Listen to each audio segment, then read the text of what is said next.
Prose. Lyly and other prose writers. John Lyly, the euphist, the witty, comical, facetiously quick and unparalleled John Lyly was the first extensive English writer of comedies. He produced no fewer than 9 pieces, 1 in blank verse, 7 in prose, and 1 in rhyme. The Woman in the Moon, which is in blank verse, and which he calls his first dream in Phoebus. Holy Power, though not printed till 1597. Alexander and Compass, printed in 1584. Sappho and Phao, 1584, edition 1591. Galatea 1592, Midas 1592, Mother Bombay 1594. The Maid's Metamorphosis in rhyme and only probably his 1600. Love's Metamorphosis 1601. അപ്പോൾ ഈ പ്രോസ് എന്ന ഭാഗത്ത് ലൈലി, John ലൈലി എന്നുള്ള ഒരു പ്രോസ് റൈറ്ററെ കുറിച്ചാണ് ഈ ഒരു first പാരഗ്രാഫിൽ പറഞ്ഞിട്ടുള്ളത്. അപ്പോൾ ജോൺ ലൈലി ഒരു യൂഫിസ്റ്റാണ്. യൂഫിസ്റ്റ് എന്നത് ഒരു പ്രത്യേകമായ ഒരു സ്റ്റൈലുള്ള പ്രോസിനെ പറയുന്ന പേരാണ് യൂഫിസം അല്ലെങ്കിൽ യൂഫിസ്റ്റ് എന്നൊക്കെ പറയുന്നത്. അപ്പോൾ ഈ ഒരു യൂഫിസം എന്നുള്ള വേർഡ് എടുത്തിട്ടുള്ളത് ജോൺ ലൈലിയുടെ പ്രോസിൽ നിന്നാണ്. ഇനി ഈ യൂഫിസ്റ്റിൻ്റെ ഒരിതാണ് പറയുന്നത്, വിറ്റി, കോമിക്കൽ, ഫെസിഷ്യസ്ലി ക്യുക്ക് ആൻഡ് അൺപാരലൽഡ്. തമാശയുള്ള, ഹാസ്യാത്മകമായ, ദ്രുതഗതിയിലുള്ള മുഖഭാവത്തോടെ, ഫേസിഷ്യസ്ലി എന്ന് വെച്ചാൽ മുഖഭാവത്തോടെ, അൺപാരലൽഡ് സമാനതകളില്ലാത്ത ജോൺ ലൈലി. അദ്ദേഹം ഒരു യൂഫിസ്റ്റാണ്. എന്ന് വെച്ചാൽ ഈ വിറ്റി, കോമിക്കൽ ഈ ഒരു രീതിയിലുള്ള ഒരു കൈൻഡ് ഓഫ് പ്രോസാണ് ഈ ഒരു യൂഫിസം എന്ന് പറയുന്നത്. ഇദ്ദേഹമാണ് first extensive English writer of comedies. കോമഡികളുടെ, തമാശകളുടെ ആദ്യത്തെ വിപുലമായ ഇംഗ്ലീഷ് റൈറ്ററാണ് ജോൺ ലൈലി. അദ്ദേഹം 9 കുറയാത്ത പീസസ് പ്രൊഡ്യൂസ് ചെയ്തു. അതായത് ഏകദേശം ഒരു 9 അദ്ദേഹം പ്രൊഡ്യൂസ് ചെയ്തിട്ടുണ്ട്. അദ്ദേഹത്തിൻ്റേതായിട്ടുള്ള കൃതികൾ അല്ലെങ്കിൽ പ്രോസ് ഉണ്ട്. അതിൽ ഒന്ന് ബ്ലാങ്ക് വേഴ്സാണ്. ബ്ലാങ്ക് വേഴ്സ് എന്ന് വെച്ചാൽ അതിനകത്ത് റൈംസ് യൂസ് ചെയ്തിട്ടില്ല. അങ്ങനെയുള്ള പ്രോസിനെ പറയുന്നതാണ് ബ്ലാങ്ക് വേഴ്സ് എന്ന് പറയുന്നത്. റൈംസ് യൂസ് ചെയ്യാത്തതാണ് ബ്ലാങ്ക് വേഴ്സ്. അതുപോലെ അതിൽ കൂടുതലായിട്ടും യൂസ് ചെയ്യുന്നത് അയാംബിക് പെൻഡാമീറ്റേഴ്സ് ആണ്. ഇതൊക്കെ ഓരോ പോയട്രിയിലൊക്കെയുള്ള ഓരോ ടേംസാണ്. ഇതൊക്കെ നമുക്ക് മറ്റു ഭാഗത്ത് പഠിക്കാനുണ്ടാകും. ഇനിയിപ്പോൾ അതില്ലെങ്കിലും അയാംബിക് പെൻഡാമീറ്റർ എന്നുള്ളത് ഒരു പോയറ്റിക് വേർഡാണ്, അല്ലെങ്കിൽ ഒരു പോയറ്റിക് ടേമാണ്. അതൊരു റിതമിക്കുമായിട്ട് ബന്ധപ്പെട്ടതാണ് എന്നൊക്കെ ഉള്ളതൊന്ന് മനസ്സിലാക്കി വയ്ക്കുക. അപ്പോൾ ഈ ജോൺ ലൈലിയുടെ 9 വർക്ക്സിൽ 1 ബ്ലാങ്ക് വേഴ്സ്, 7 പ്രോസും 1 റൈമുമാണ്. പിന്നെ അത് ഏതൊക്കെയാണെന്നാണ് പറഞ്ഞിട്ടുള്ളത്. അതിൻ്റെ പേരും ഇയറുമാണ് കൊടുത്തിട്ടുള്ളത്. അത്ര ഇമ്പോർട്ടൻ്റ് അല്ല, ജസ്റ്റ് ഒന്ന് വായിച്ച് വിട്ടാൽ മതി. The most important prose romance of the period is the work of John Lyly. The best comedies are the Euphus, The Anatomy of Wit, and Euphus and His England. For its quality, it was used as a handbook for moral values, along with antithesis. The frequent combination of alliteration increases its popularity. The most characteristic of him is the fondness of non-natural science. The second place in Elizabethan romance may be assigned to Sir Philip Sidney's Arcadia.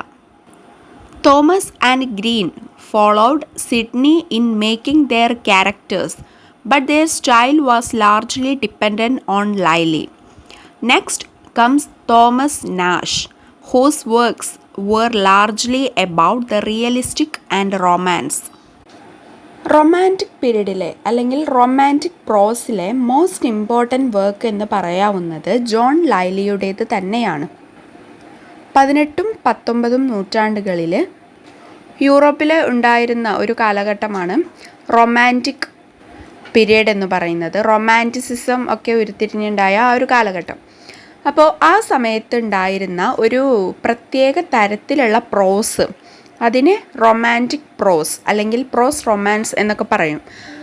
അത് ഉണ്ടായിരുന്ന ഒരു കാലഘട്ടമാണ്. അതിൽ ഏറ്റവും കൂടുതൽ, അതിലൊരു ഏറ്റവും important ആണ് എന്ന് പറയാവുന്ന ഒരു വർക്ക് ജോൺ ലൈലിയുടേത് തന്നെയാണ്. ജോൺ ലൈലിയുടെ ബെസ്റ്റ് കോമഡീസ് ഏതൊക്കെയാണെന്ന് പറഞ്ഞിട്ടുണ്ട്.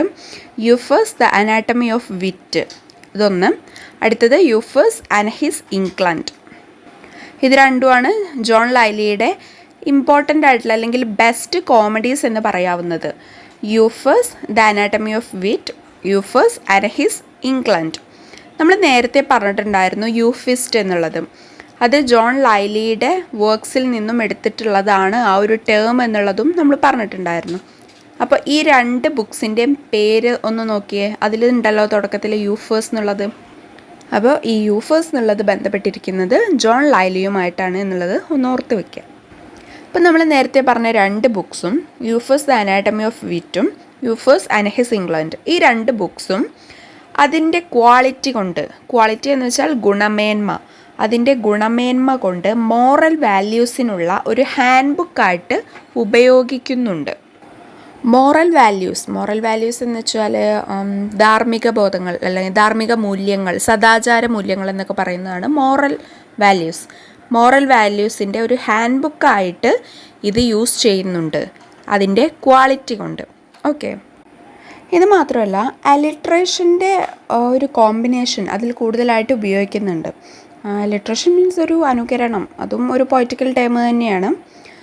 അപ്പം അത് കൂടുതലായിട്ട് ഉപയോഗിക്കുന്നത് കൊണ്ടും അതിൻ്റെ പോപ്പുലാരിറ്റി, അതിൻ്റെ ജനപ്രീതി വർദ്ധിക്കാൻ കാരണമായിട്ടുണ്ട്. അദ്ദേഹത്തിൻ്റെ മോസ്റ്റ് ഇമ്പോർട്ടൻ്റ് ആയിട്ടുള്ള ഒരു ക്യാരക്ടറിസ്റ്റിക് എന്ന് പറയുന്നത് ഫോൺനെസ് ഓഫ് നോൺ നാച്ചുറൽ സയൻസ് ആണ്. പ്രകൃതി ഇതര ശാസ്ത്രത്തോടുള്ള പ്രിയം എന്ന് വെച്ചാൽ പ്രകൃതി ശാസ്ത്രത്തിൻ്റെ അപ്പുറമുള്ളതിനോടുള്ള പ്രിയം. അതാണ് ജോൺ ലൈലിയുടെ ഒരു മോസ്റ്റ് ഇമ്പോർട്ടൻ്റ് ആയിട്ടുള്ള ഒരു ക്യാരക്ടറിസ്റ്റിക്. ഇപ്പം നമ്മൾ ഫസ്റ്റ് പൊസിഷനിലാണ് ജോൺ ലൈലിയെ പറഞ്ഞത്. സെക്കൻഡ് പൊസിഷനിൽ വരുന്നത് സർ ഫിലിപ്പ് സിഡ്നിയുടെ അർക്കാഡിയ എന്ന ഒരു പ്രോസാണ്. തേർഡ് പൊസിഷനിൽ വരുന്നത് തോമസ് ആൻഡ് ഗ്രീൻ, ഈ രണ്ട് പേരാണ് തേർഡ് പൊസിഷനിൽ വരുന്നത്. ഇവരുടെ രണ്ടുപേരുടെയും വർക്കിൻ്റെ ഒരു സ്റ്റൈല് ജോൺ ലൈലിയുടേതിൽ നിന്നും വളരെയധികം ഡിപ്പെൻഡൻ്റ് ആണ്, അതുമായിട്ട് ബന്ധപ്പെട്ടത് അല്ലെങ്കിൽ അതിനെ ആശ്രയിച്ചാണ് ഇവരുടെ രണ്ടുപേരുടെയും, ഈ തോമസിൻ്റെ ആണെങ്കിലും ഗ്രീനിൻ്റെ ആണെങ്കിലും ഒക്കെ വർക്ക്സ് വരുന്നത്. അടുത്തതായിട്ട് വരുന്നത് തോമസ് നാഷാണ്. തോമസ് നാഷ്, അദ്ദേഹത്തിൻ്റെ വർക്ക്സ് കൂടുതലായിട്ടും റിയലിസ്റ്റിക് ആൻഡ് റൊമാൻസുമായിട്ട് ബന്ധപ്പെട്ടതാണ്. അപ്പം ഈ ഒരു എലിസബത്തൻ റൊമാൻറ്റിക് കാലഘട്ടത്തിലെ 5 പൊസിഷനിലുള്ള പ്രോസിൻ്റെ ഭാഗത്ത് 5 പൊസിഷനിലുള്ള ആളുകളെയാണ് പറഞ്ഞിട്ടുള്ളത്. First John Lyly, second Sir Philip Sidney, third Thomas and Greene, next Thomas Nash. ഈ ഒരു ഭാഗത്തിൽ കൂടുതലായിട്ടും നമ്മൾ ഓർത്ത് വെക്കേണ്ടത് എന്ന് വെച്ചാൽ ഈ ജോൺ ലൈലിയുടെ ഈ ഒരു യൂഫിസ്റ്റ് എന്ന് പറയുന്ന വേർഡ്, അതുപോലെ അതിനെക്കുറിച്ച് പറഞ്ഞിട്ടുള്ള രണ്ട് ബുക്സ് ഉണ്ടല്ലോ, ഇത് യൂഫിസ് ദ അനാട്ടമി ഓഫ് വിറ്റ്, യൂഫിസ് ആൻഡ് ഹിസ് ഇംഗ്ലണ്ട്, ഈ രണ്ട് ബുക്സിൻ്റെ പേരൊന്ന് ഓർത്ത് വെക്കണം. അതുപോലെ ഈ ഒരു ഓർഡർ ഇല്ലെങ്കിലും ഈ ആളുകളെ ഒന്ന് ഓർത്ത് വെക്കണം. അതിൽ ഫസ്റ്റ് പൊസിഷൻ വന്നിട്ടുള്ളത് ജോൺ ലൈലി ആണെന്നും ഓർത്ത് വയ്ക്കാം. എലിസബത്തൻ കാലഘട്ടത്തിലെ പ്രോസിൽ ജോൺ ലൈലി ഇമ്പോർട്ടൻ്റ് ആണ്, ഒന്ന് ഓർത്ത് വയ്ക്കാം.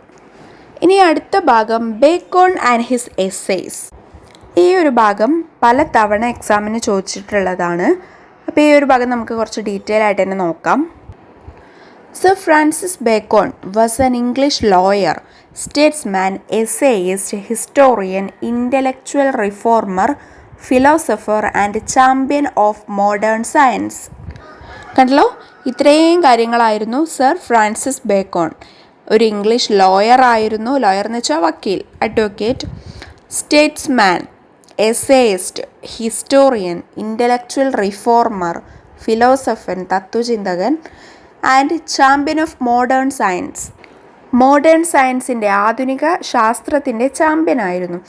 അപ്പോൾ Sir Francis Bacon was an English lawyer, statesman, essayist, historian, intellectual reformer, philosopher, and champion of modern science. Early in his career, he claimed all knowledge as his province and afterwards dedicated himself to a wholesale revaluation and restructuring of traditional learning. തൻ്റെ കരിയറിൻ്റെ തുടക്കത്തിൽ എല്ലാ നോളജും, എല്ലാ അറിവും തൻ്റെ പ്രൊവിൻസായിട്ട്, തൻ്റെ പ്രവിശ്യയായി അദ്ദേഹം അവകാശപ്പെട്ടു. തുടർന്ന് പരമ്പരാഗത പഠനത്തിൻ്റെ മൊത്ത മൂല്യനിർണ്ണയത്തിനും പുനർനിർമ്മാണത്തിനും സ്വയം സമർപ്പിച്ചു. എന്ന് വെച്ചാൽ സിമ്പിളായിട്ട് പറയുകയാണെങ്കിൽ എല്ലാ അറിവും തൻ്റേതാണെന്ന് അവകാശപ്പെടുകയും പിന്നെ പരമ്പരാഗത പഠനത്തെക്കുറിച്ച് അദ്ദേഹം പഠിക്കുകയും ചെയ്തു. അതാണ് അവിടെ പറഞ്ഞിട്ടുള്ളത്. വലിയ കോംപ്ലിക്കേറ്റഡ് ആയിട്ടുള്ള ഒരു കാര്യമൊന്നുമല്ല. His career aspirations had been largely disappointed under Elizabeth I. But with the ascension of James his political fortunes rose. Knighted in 1603, he was then steadily promoted to a series of offices including Solicitor General, Attorney General, and eventually Lord Chancellor. He then retired to his estate where he devoted himself full time to his continuing literary, scientific, and philosophical work. Elizabeth I കീഴിൽ അദ്ദേഹത്തിൻ്റെ career പരമായിട്ടുള്ള അഭിലാഷങ്ങളൊക്കെ ഒരു നിരാശ, ഒരു disappointed ഫേസിലായിരുന്നു. അതായത് ഒരു നിരാശാജനകമായിരുന്നു Elizabeth I കീഴിൽ. പിന്നീട് ജെയിംസിൻ്റെ സ്ഥാനാരോഹണത്തിന് ശേഷം, അതായത് എലിസബത്ത് I ശേഷം അടുത്ത ഒരു ഭരണാധികാരിയായിട്ട് ജെയിംസ് വന്നു.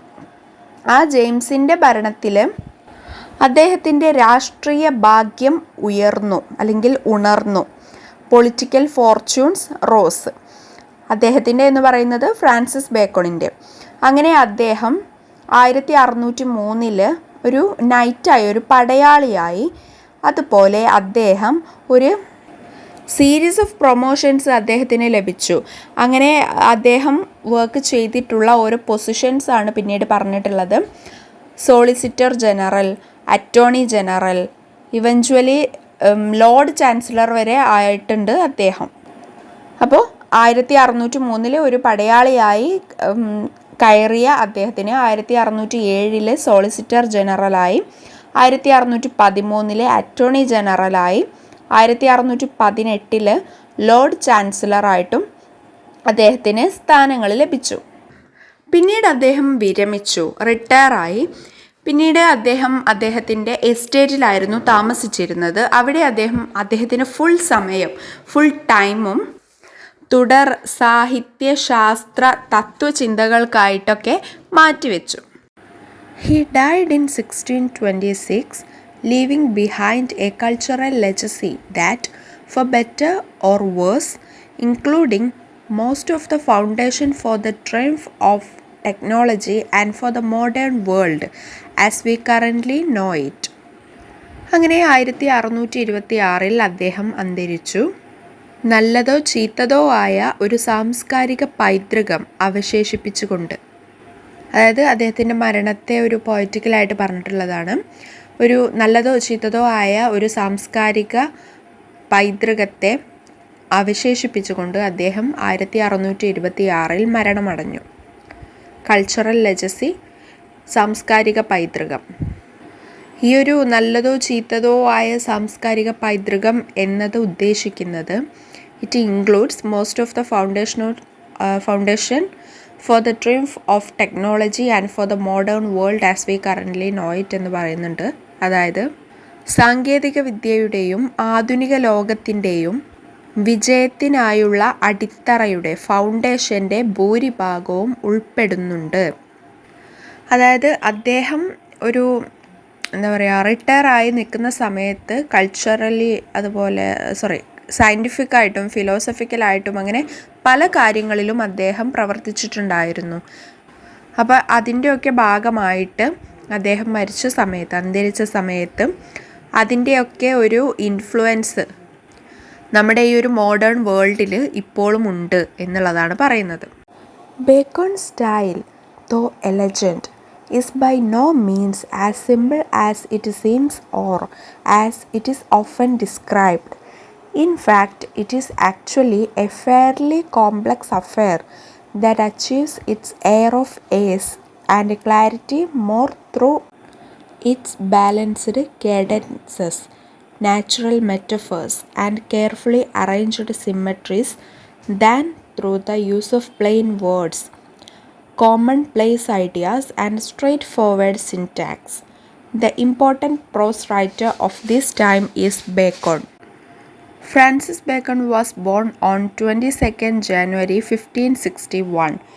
In his childhood, Queen called him the young Lord Keeper. His famous works of general literature are Essays and the Counsel Civil or Moral. ബേക്കണിൻ്റെ ശൈലി എലഗൻ്റാണ്, ഗാംഭീര്യമുള്ളതാണ്, അല്ലെങ്കിൽ ഗംഭീരമാണ്. അത് അത്ര സിമ്പിളല്ല, കാണുന്ന പോലെ അത്ര സിമ്പിളല്ല. അതിൽ പറഞ്ഞിട്ടുള്ളത്, ആ ഒരു വിവരിച്ചിട്ടുള്ള കാര്യം നമ്മൾ വിചാരിക്കുന്നത് പോലെ ആവില്ല. അത് ഒരു സിമ്പിളല്ല. അതായത് വരികൾക്കിടയിലൂടെ വായിക്കണമെന്നൊക്കെ പറയില്ലേ, ആ ഒരു സ്റ്റൈലിലാണ് ബേക്കണ് എഴുതാറുള്ളത്. ഇൻഫാക്റ്റ് വാസ്തവത്തിൽ പ്ലെയിൻ പദങ്ങൾ, സാമാന്യ ആശയങ്ങൾ, നേരായ വാക്യഘടന എന്നിവയേക്കാൾ ബാലൻസ്ഡ് ആയിട്ടുള്ള കാഡൻസസ്, സ്വാഭാവികമായുള്ള മെറ്റഫേഴ്സ് രൂപകങ്ങൾ, ശ്രദ്ധാപൂർവം ക്രമീകരിച്ച സിമ്മട്രിക്സ് എന്നിവയിലൂടെ അതിൻ്റെ അനായാസവും വ്യക്തതയും കൈവരിക്കുന്ന തികച്ചും സങ്കീർണമായ ഒരു കാര്യമാണിത്. അതായത് കാര്യം ഇത്രയേ ഉള്ളൂ, സിമ്പിളായിട്ടുള്ള വേർഡ്സൊക്കെ യൂസ് ചെയ്തുകൊണ്ടാണ് ഈ ഫ്രാൻസിസ് ബേക്കോൺ എഴുതാറുള്ളത്. എന്നാൽ ആ സിമ്പിളായിട്ടുള്ള വേർഡ്സിലൂടെ ഒരു സങ്കീർണമായിട്ടുള്ള, ഒരു കോംപ്ലക്സ് ആയിട്ടുള്ള ഒരു അർത്ഥം കണ്ടുപിടിക്കാൻ ഈ ഒരു ബേക്കോൺ റെഡി ആയിട്ടുണ്ട്. എന്ന് വെച്ചാൽ ബേക്കൺ അങ്ങനെ എഴുതിയിട്ടുണ്ട്, അത് വായനക്കാരൻ കണ്ടുപിടിക്കണം. അതായത് ഞാൻ നേരത്തെ പറഞ്ഞ പോലെ വരികൾക്കിടയിലൂടെ വായിക്കാൻ കഴിയണം. ഒരു വായനക്കാരൻ വരികൾക്കിടയിലൂടെ വായിക്കണം. ബേക്കൺ എഴുതുക വളരെ സിമ്പിളായിട്ടുള്ള വേർഡ്സിലാണ്, പക്ഷേ അതിനൊക്കെ ഒരു ഇന്നർ മീനിങ് ഉണ്ടായിരിക്കും. ഇക്കാലത്തുള്ള ഒരു പ്രധാന പ്രോസ് റൈറ്റർ ആയിരുന്നു ബേക്കോൺ. 1561 ജനുവരി 22 ഫ്രാൻസിസ് ബേക്കോൺ ജനിച്ചത്. അദ്ദേഹം മരിച്ചത് നേരത്തെ പറഞ്ഞിട്ടുണ്ടായിരുന്നു 1626 അദ്ദേഹം മരണപ്പെട്ടത്. പിന്നെ അദ്ദേഹത്തിൻ്റെ ചൈൽഡ്ഹുഡിൽ, അദ്ദേഹത്തിൻ്റെ കുട്ടിക്കാലത്ത് ക്വീൻ അദ്ദേഹത്തെ ദ യങ് ലോർഡ് കീപ്പർ എന്ന് വിളിച്ചിരുന്നു. ലോർഡ് എന്നാൽ പ്രഭു, യജമാനൻ എന്നൊക്കെ അർത്ഥം വരും. ദ യങ് ലോർഡ് കീപ്പർ, യുവ പ്രഭു സൂക്ഷിപ്പുകാരൻ, അതായത് പ്രഭുവിൻ്റെ സംരക്ഷകനായിട്ട് ഒരു യുവ സംരക്ഷകനാണ് ഫ്രാൻസിസ് ബേക്കോൺ എന്ന് ക്വീന് അദ്ദേഹത്തെ വിളിച്ചിട്ടുണ്ടായിരുന്നു. ക്വീൻ എന്ന് പറയുമ്പോൾ ഇവിടെ എലിസബത്ത് ക്വീനാണ്. അദ്ദേഹത്തിൻ്റെ ജനറൽ ലിറ്ററേച്ചറിലെ famous work essays and the counsel civil or moral എന്നുള്ളതാണ്. ഉപന്യാസങ്ങളും സിവിൽ അല്ലെങ്കിൽ ധാർമ്മിക ഉപദേശങ്ങളും, ഇതാണ് ആ ഒരു എസ്സേൻ്റെ പേര്. അദ്ദേഹത്തിൻ്റെ ഫേമസ് വർക്കാണത്, essays and the counsels civil or moral. അപ്പോൾ ഈ ഒരു ഭാഗം ഇമ്പോർട്ടൻ്റ് ആണ് എന്ന് ഞാൻ പറഞ്ഞിരുന്നു, ബേക്കോൺ ആൻഡ് ഹിസ് എസ്സേസ് എന്നുള്ള ഭാഗം. ഈ ഭാഗത്തിൽ ബേക്കോണിൻ്റെ കാര്യങ്ങൾ തന്നെയാണ് പറഞ്ഞിട്ടുള്ളത്. എസ്സേനെ കുറിച്ച്, അദ്ദേഹത്തിൻ്റെ ഒരു എസ്സേ എന്ന് പറയുമ്പോൾ അതിനെക്കുറിച്ച് പറഞ്ഞിട്ടുള്ളത് വളരെ കുറച്ച് വാക്കുകളിൽ മാത്രമേ പറഞ്ഞിട്ടുള്ളൂ. ബാക്കിയെല്ലാം അദ്ദേഹത്തെക്കുറിച്ചാണ്, അദ്ദേഹത്തിൻ്റെ ജീവിതത്തെക്കുറിച്ചാണ് പറഞ്ഞിട്ടുള്ളത്. ഇത് ഒരുപാട് മാർക്കിന് വരുന്ന ക്വസ്റ്റ്യൻ ആണെങ്കിൽ ഇതിൽ നമുക്കറിയാവുന്ന, അപ്പോൾ ഞാൻ നേരത്തെ പറഞ്ഞിട്ടുണ്ടായിരുന്നു അദ്ദേഹത്തിൻ്റെ സ്റ്റൈൽ ഓഫ് റൈറ്റിംഗ്, അപ്പോൾ അതിനെക്കുറിച്ച് നമുക്ക് വേണമെങ്കിൽ കൂടുതലായിട്ട് ഓരോ കാര്യങ്ങൾ എഴുതാവുന്നതാണ്. പക്ഷെ അത്ര മാർക്കിന് ഇത് ചോദിച്ച് ഞാൻ കണ്ടിട്ടില്ല. ഒരു 5 മാർക്കിനൊക്കെ ആയിട്ട് ഇത് ചോദിച്ച് കണ്ടിട്ടുള്ളൂ, കൂടിപ്പോയ ഒരു 10. ഓക്കെ, അപ്പോൾ ഈ ഒരു ഭാഗം ഞാൻ ഒന്നും കൂടി പറഞ്ഞു തരാം ഇതിൻ്റെ അർത്ഥം. അപ്പോൾ സർ ഫ്രാൻസിസ് ബേക്കൺ ഒരു ഇംഗ്ലീഷ് ലോയർ ആയിരുന്നു, സ്റ്റേറ്റ്സ്മാൻ ആയിരുന്നു, essayist, historian, intellectual reformer, philosopher, champion of modern science. ഇതൊക്കെ ആയിരുന്നു സർ ഫ്രാൻസിസ് ബേക്കൺ. ഈ ഓരോ കാര്യങ്ങളൊന്നും ഓർത്ത് വെക്കണം കേട്ടോ. English lawyer, statesman, essayist, historian, intellectual reformer, philosopher, champion of modern science. ഇതിൽ പല കാര്യങ്ങളും, അതായത് ഇപ്പോൾ സ്റ്റേറ്റ്സ്മാൻ, എസ്സേയിസ്റ്റ്, ഹിസ്റ്റോറിയൻ, ഫിലോസഫർ, ഇതൊക്കെ റിലേറ്റഡ് ആണ്, നമുക്ക് ഓർത്ത് വയ്ക്കാൻ പറ്റും. അതിന് കൂടെ തന്നെ അദ്ദേഹം ഒരു മോഡേൺ സയൻസിൽ ഒരു ചാമ്പ്യൻ കൂടിയാണ് എന്നുള്ളത് ഓർത്ത് വയ്ക്കാം. പിന്നെ ഇംഗ്ലീഷ് ലോയർ കൂടിയാണ്. ഓക്കെ, അങ്ങനെ അദ്ദേഹം ട്രഡീഷണൽ ലേണിങ്ങിനെ കുറിച്ച് പഠിക്കാനും അതിൻ്റെ ഒരു റീസ്ട്രക്ചറിങ്ങിന്, പുനഃസംഘടനയ്ക്ക് വേണ്ടിയിട്ടൊക്കെ അദ്ദേഹത്തെ തന്നെ സ്വയം സമർപ്പിച്ചിരുന്നു, ട്രഡീഷണൽ ലേണിങ്ങിനെ കുറിച്ച് പഠിക്കാൻ. ഓക്കെ, പിന്നെ അദ്ദേഹത്തിൻ്റെ ഒരു കരിയർ എന്ന് പറയുന്നത്, കരിയർ ആഗ്രഹങ്ങളാണെങ്കിലും എലിസബത്ത് രാജ്ഞിയുടെ കാലത്ത് അതിന് വളരെയധികം ഡിസപ്പോയിൻമെൻ്റ് ആയിരുന്നു ഉണ്ടായിരുന്നത്. ഒരു നിരാശാജനകമായിരുന്നു എലിസബത്ത് രാജ്ഞിയുടെ കാലഘട്ടത്തിൽ. പിന്നീട് ജെയിംസിൻ്റെ അസെൻഷന് ശേഷം, അതായത് എലിസബത്ത് രാജ്ഞി പദവിയിൽ നിന്നും സ്ഥാനമൊഴിഞ്ഞ് അടുത്ത ഭരണാധികാരിയായിട്ട് ജെയിംസ് വന്നതിന് ശേഷം അദ്ദേഹത്തിൻ്റെ പൊളിറ്റിക്കൽ ഫോർച്യൂൺസ് റോസ് ചെയ്തു, ഉയർന്നു അല്ലെങ്കിൽ ഉണർന്നു. അങ്ങനെ 1603 അദ്ദേഹം ഒരു നൈറ്റായി. പിന്നീട് ഒരുപാട് പ്രൊമോഷൻസ് അദ്ദേഹം കിട്ടി. ഒരു സീരീസ് ഓഫ് ഓഫീസേഴ്സ് പദവിയിൽ അദ്ദേഹം ഇരുന്നിട്ടുണ്ടായിരുന്നു. 1603 night, 1607 solicitor general, 1613 attorney general, 1618 Lord chancellor. ഈ സ്ഥാനങ്ങളിലൊക്കെ അദ്ദേഹം ഇരുന്നിട്ടുണ്ട്. അപ്പോൾ ഈ ലാസ്റ്റ് പറഞ്ഞ ഈ 3 പദവികളും അത്യാവശ്യം വലിയ ഹൈ റേഞ്ചിലുള്ള പദവികളാണ്. അപ്പോൾ ഈ പദവികളൊക്കെ അദ്ദേഹം അലങ്കരിച്ചിട്ടുണ്ട്. അദ്ദേഹം പിന്നീട് റിട്ടയർ ആയിട്ട് അദ്ദേഹത്തിൻ്റെ എസ്റ്റേറ്റിലേക്ക് പോയി. അവിടെ സ്വയം അദ്ദേഹം ലിറ്ററസി, സയൻറ്റിഫിക്, ഫിലോസഫിക്കൽ വർക്ക്സിൽ ഫുൾ ടൈം വ്യാപൃതനായിരുന്നു. അങ്ങനെ സയൻസ് ആൻഡ് ടെക്നോളജിയിൽ ഒരുപാട് കാര്യങ്ങൾ അവശേഷിപ്പിച്ചുകൊണ്ട് അദ്ദേഹം 1626 മരണമടഞ്ഞു. പിന്നെ ബേക്കണിൻ്റെ സ്റ്റൈൽ എന്ന് പറയുന്നത് അത് ഗംഭീരമായിരുന്നു.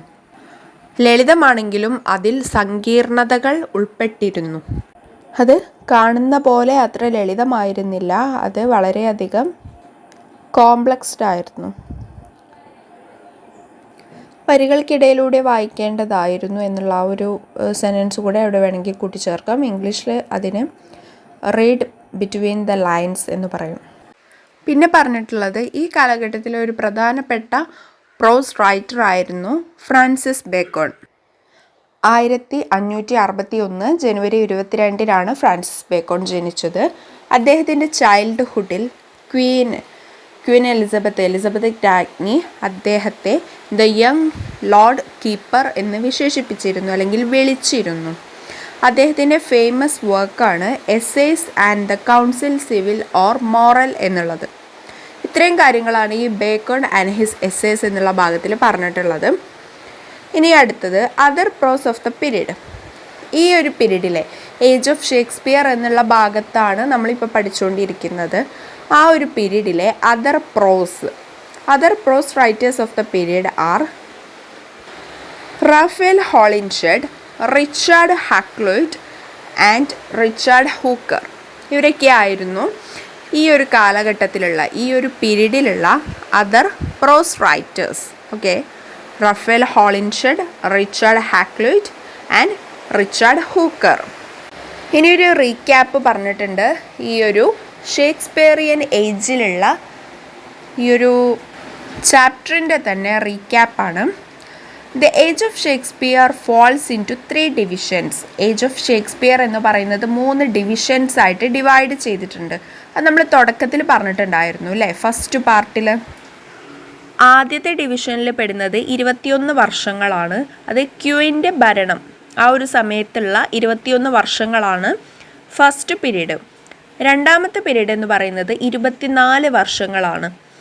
അത് സ്പെൻസറിൻ്റെ ഷെപ്പേർഡ്സ് കലണ്ടറിൻ്റെ പബ്ലിക്കേഷൻ മുതൽ അവരുടെ മരണം വരെ, അതായത് ക്വീനിൻ്റെ മരണം വരെയായിരുന്നു രണ്ടാമത്തെ പീരീഡ് എന്ന് പറയുന്നത്, രണ്ടാമത്തെ ഡിവിഷൻ എന്ന് പറയുന്നത്. ഇനി അടുത്ത ഡിവിഷൻ, മൂന്നാമത്തെ ഡിവിഷൻ 22 വർഷങ്ങൾ. അത് റെയിൻ ഓഫ് ജെയിംസ് ഒന്നാമൻ്റെ ഭരണസമയത്തുള്ളതായിരുന്നു. ജെയിംസ് ഒന്നാമൻ്റെ ഭരണസമയത്തുള്ള 22 വർഷങ്ങളായിരുന്നു അതിലെ മൂന്നാമത്തെ ഡിവിഷൻ. ഓക്കെ ആണല്ലോ. The publication of Spencer's Shepherd's Calendar in 1759. സ്പെൻസറിൻ്റെ ഷെപ്പേർഡ്സ് കലണ്ടറിൻ്റെ പബ്ലിക്കേഷൻ, അത് ഈ ഒരു ഏജ് ഓഫ് ഷേക്സ്പിയറിൽ വളരെയധികം ഇമ്പോർട്ടൻ്റ് ആയിട്ടുള്ള ഒരു കാര്യം തന്നെയാണ്. അതിൻ്റെ വർഷം എന്ന് പറയുന്നത് 1759. The Fairy Queen is a fragment of 12 books. Only 6 were published during his lifetime and a part of 7th after his death. അപ്പം ഫെയറി ക്വീൻ എന്നുള്ളത് സ്പെൻസറിൻ്റെ ഒരു വർക്കാണ്. അപ്പോൾ ഈ ഒരു വർക്ക് 12 ബുക്സായിട്ടായിരുന്നു ഉള്ളത്. അതിലെ 6 എണ്ണമാണ് അദ്ദേഹത്തിൻ്റെ ലൈഫ് ടൈമിൽ പബ്ലിഷ് ചെയ്തിട്ടുള്ളത്. Gorboduc was the first tragedy in ഇംഗ്ലീഷിലെ ഫസ്റ്റ് ട്രാജഡി ഡ്രാമയാണ് ഗോർബഡക്. ഈ ഗോർബഡക്ക് ആരുടെയാണ് എന്നുള്ളത് നമ്മൾ നേരത്തെ പറഞ്ഞിട്ടുണ്ടായിരുന്നു. By Thomas Norton and Thomas Sackville. അവരാണ് ഗോർബഡക്ക് എന്നുള്ള ഈ ഒരു പ്ലേ എഴുതിയത്. അപ്പോൾ അതാണ് first English tragedy. The most important prose romance of the period is the work of John Lyly. അപ്പോൾ ഈ ഒരു കാലഘട്ടത്തിലുള്ള മോസ്റ്റ് ഇമ്പോർട്ടൻറ്റ് പ്രോസ് റൊമാൻസ് എന്ന് പറയുന്നത് ജോൺ ലൈലിയുടെ വർക്ക്സാണ്. ഓക്കെ, ഇനി കുറച്ച് ക്വസ്റ്റ്യൻസ് കൊടുത്തിട്ടുണ്ട്. ഈ ക്വസ്റ്റ്യൻസ് ഞാൻ വായിക്കുന്ന സമയത്ത് നിങ്ങൾക്ക് ഇതിൻ്റെ ആൻസർ കിട്ടുന്നുണ്ടോ എന്നുള്ളത് ഒന്ന് നോക്കുക. ഞാൻ ഈ ക്വസ്റ്റ്യൻ കഴിഞ്ഞിട്ട് ഒരു 1-2 സെക്കൻഡ് മിണ്ടാതെ നിൽക്കും. ആ സമയത്ത് നിങ്ങൾക്ക് ഇതിന് ആൻസർ കിട്ടുന്നുണ്ടോ എന്നുള്ളത് ഒന്ന് നോക്കുക കേട്ടോ. Okay, first question, who wrote Shepherd's Calendar? Shepherd's Calendar എഴുതിയത് ആരാണ്? സ്പെൻസറാണ് ഷെപ്പേർഡ്സ് കലണ്ടർ എഴുതിയത്. Second question, Faerie Queene consist of dash? Faerie Queene ഉൾക്കൊള്ളുന്നു. എന്താണ് ഫെയറി ക്വീൻ ഉൾക്കൊള്ളുന്നത്? 12 ബുക്സ് അല്ലെങ്കിൽ 12 പാർട്ടായിട്ടാണ് ഫെയറി ക്വീൻ ഉള്ളത്. Next question, dash was the first tragedy in ഇംഗ്ലീഷിലെ ഫസ്റ്റ് ട്രാജഡി ഏതാണ്? ഗോർബഡക്കാണ് ഇംഗ്ലീഷിലെ first tragedy. Fourth, name any 3 university wits. നമ്മൾ നേരത്തെ പറഞ്ഞതാണ്. യൂണിവേഴ്സിറ്റി വിറ്റ്സ് എന്ന് പറഞ്ഞാൽ എന്താണ്? ആദ്യം അതൊന്ന് പറഞ്ഞു നോക്കിയേ. എന്താണ് യൂണിവേഴ്സിറ്റി വിറ്റ്സ്? ഷേക്സ്പിയറിൻ്റെ പ്രെഡിസേഴ്സാണ്, ഷേക്സ്പിയറിൻ്റെ മുൻഗാമികളെയാണ് യൂണിവേഴ്സിറ്റി വിറ്റ്സ് എന്ന് പറയുന്നത്. അതിൽ 7 പേരുണ്ടായിരുന്നു. അതിൽ 3 പേരുടെ പേരെങ്കിലും പറയാനായിട്ടാണ് പറയുന്നത്. നിങ്ങൾക്ക് ഓർമ്മയുള്ളതൊന്ന് പറയാം. ഇതിൽ യൂണിവേഴ്സിറ്റി വിറ്റ്സ് ആരൊക്കെയാണെന്ന് വെച്ചാൽ Thomas Kyd, George Peele, Thomas Lodge, Thomas Nash, Robert Greene, John Lyly and Christopher Marlowe. Okay, ഇതിലുള്ള ഏതെങ്കിലും 3 പേരുടെ പേരുകൾ നിങ്ങൾക്ക് ഓർമ്മയുണ്ടാവും എന്ന് കരുതുന്നു. അടുത്തത്, who is the author of Euphues? യൂഫസിൻ്റെ ഓഥർ ആരാണ്? യൂഫസിൻ്റെ എഴുത്തുകാരൻ ആരാണ്? യൂഫസ് നമ്മൾ മറക്കാൻ പാടില്ല. യൂഫസ് ആരുമായിട്ട് ബന്ധപ്പെട്ടാണ്? ജോൺ ലൈലിയുമായി ബന്ധപ്പെട്ടതാണ് Euphues. Shakespeare wrote dash sonnet. Shakespeare എത്ര സോണറ്റ്സ് ആണ് എഴുതിയത്? 154 സോണറ്റ്സ് ആണ് ഷേക്സ്പിയർ എഴുതിയത്. 154 സോണറ്റുകൾ. Next, every man in his humour by Ben Jonson is a dash. ഈ ഒരു ബെൻ ജോൺസൻ്റെ ഭാഗം നമ്മൾ പറഞ്ഞിട്ടില്ല അല്ലേ? അതിനി പറയാം. അതിൻ്റെ ആൻസർ വരുന്നത് സാറ്ററിക് കോമഡി എന്നാണ്, ആക്ഷേപഹാസ്യം. സാറ്ററിക് കോമഡി, ആക്ഷേപഹാസ്യം. Next, Francis Bacon is an dash. Francis Bacon എന്തായിരുന്നു?